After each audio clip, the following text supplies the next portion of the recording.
அயோத்தியாவில் ஏற்பட்ட திருப்பம். ராமர் வனவாசம் செல்ல காரணம். அயோத்தியா மக்களுக்கு அது மிகப்பெரிய சந்தோஷமான நாள். ராமர் மன்னராக முடிசூட போறாரு என்று சந்தோஷமாக இருந்தனர். கோவிலெல்லாம் அலங்காரம், பட்டாசு, மகிழ்ச்சி, பார்க்கிற இடமெல்லாம் பண்டிகை மாதிரி இருந்தது. ஆனா அங்க ஒரு கோர விஷயம் நடந்தது. கையேயின் வேலைக்காரி மந்தாரை வந்துட்டு, அம்மா, உங்கள் அன்பு மகன் பரதனுக்கு கிடைக்காது போல இந்த ராஜ்யம். ராமர் முடிசூட போறாரு, இதை உடனே எப்படியாவது தடுக்கணும்னு சொன்னான். கையேயி அதுக்குள்ள சதித்திட்டம் தீட்ட ஆரம்பிச்சுட்டா. ஆமாம், தசரத மன்னன் முன்கூட்டியே எனக்கு 2 வரம் கொடுப்பதாக சொன்னார்.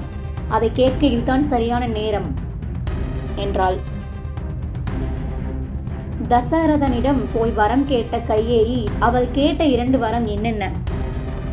என் மகன் பரதன் தான் ராஜாவாகணும், ராமன் 14 வருஷம் வனவாசம் போகணும் என்று வரம் கேட்டாள். தசரதனுக்கு அதை கேட்டதும் பெரும் அதிர்ச்சி. கொடுத்த வாக்கை மீற முடியாதுன்னு சரின்னு சொன்னாரு. அதை கேட்டு ராமன் சொன்ன வார்த்தை, ராமர் குல மதிப்பு, தந்தையின் வார்த்தைக்கு உயிர். அப்பா, கவலைப்படாதீங்க, நான் சந்தோஷமா வனத்துக்கு போறேன் என்றான் ராமன்.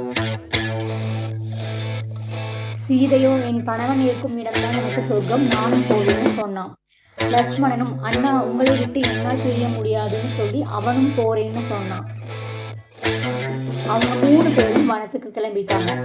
பரதன் இந்த விஷயம் கேள்விப்பட்டு அவரே ராமனை அரச பதவிக்கு அழைக்க போனாரு. ஆனால் ராமன் தர்மத்துக்கு கட்டுப்பட்டு ராஜ்யத்தை நிராகரிச்சிட்டாரு. ஆன்மீகம் பற்றிய தகவல்களை தெரிந்து கொள்ள நம்ம யூடியூப் சேனலை